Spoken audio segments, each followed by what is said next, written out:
Here is where that aha moment came for me. About 4 years ago, I was waiting for my husband at a restaurant, and I decided to sit at the bar. And I noticed an appetizer menu, so I took a look at it. Then it hit me. Why couldn't we bring this concept to an off-premise catered event? I know, food stations have been done, short plates too, but to sit at the bar and order off a menu, too cool. That Monday, I went to the office to set up a brainstorming meeting with the chefs and the planners. The concept had legs. Each chef bar would be self-contained and seat 12 using 5 6 by 18 tables raised to 42 inches high and laid out in a U shape. The 8-foot table in the center for the 2 chef tenders completes the bar, and that was used so the chef tenders can make the food. Each bar had a different menu, and each menu is limited to 3 to 4 items. With multiple chef bars, it is essential to encourage the guests to bar hop, so they receive the full menu experience. But even with multiple chef bars, with 12 seats at each, still wasn't enough for a large event. So that brought us to our first challenge. So we invented pod service, little groupings, vignettes, that guests can come and sit down, and a server would go to them and take their order, just like at a restaurant. And that food was prepared in a cook tent or satellite kitchen.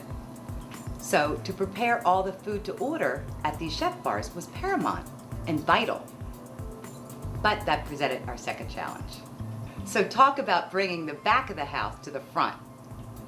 Please make sure that all the cooking equipment, food, china, silver, are all contained in these mini kitchens. So let's start this, and then I have photos to show you after. These are the skinnies tables that I was talking about. Some people call them conference tables. You can get elevation here. These are just staging that we're putting on standard rental tables. If the rental tables don't have them in your area, you could take the standard and put PVC pipe on top to give it the elevation of 42 inches high, just like a regular restaurant bar. The linens that are used here are just 90 by 156, which will go to the floor, front and back. Very important because the guest sitting at the table can see the inside of the table. And these are just bar stools. This happens to be a Shiobari chair that you can get anywhere. As in a restaurant, you sit at the bar and you get a menu. So we had to come up with some different types of menus. This is just a rubber placemat, bought for about $1. Cut the circle out of it, printed the menu, taped it onto the back, and then hot glued some Kermit mums. One way, there's dozens of ways that you could do menu cards. Another way, pre-print it. This has all the menu options at the bar, and then it's just given to the guests just like a menu at a restaurant.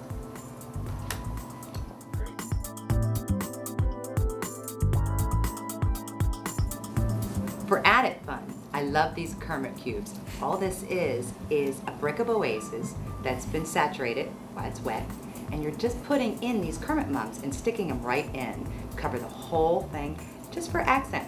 You can carve it out, put a votive in it. You could also use it for hors d'oeuvre trays. Fabulous.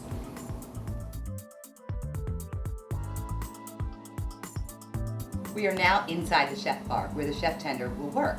This table will be used for them actually cooking the food. So you'll need to have a Bunsen burner, a Rechaude, an induction burner, something that you can actually heat, or you could use all room temperature. But it's nice to have some hot items. So the food will be here and the cooking, and then you'll have your different plates. You can zoom in on these plates. Be creative with these plates. A lot of different fun things that you could use. Keep it into themes. It really is very interesting. Look at this trio. You can pick these up anywhere, any of these home goods stores, and you can call around and get multiple ones. Don't forget, they all don't have to be on the same plate. It's kind of fun that it's different. The beauty of the chef bar is that it can be used for anything. Desserts, salads, just about hors d'oeuvres, just about anything. It's just a gathering of people with a chef tender. Now, chef tenders don't necessarily have to be chefs. Here I have an event planner, Dan Hoke, that he's going to be able to do this. And he's cheaper. Well, not you, I guess. Not so much. But the idea is to be able to train your floor staff to be chef tenders.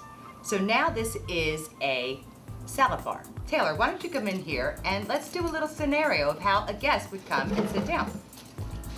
There you go. Good evening, welcome to the salad bar. There's a menu in front of you if you'd like to take a look and order. I'll have the metrosexual, please. Coming right up.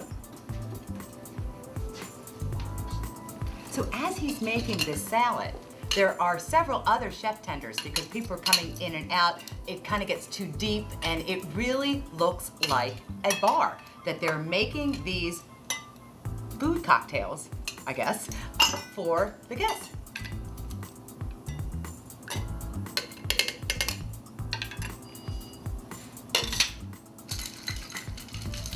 Even sounds like a cocktail.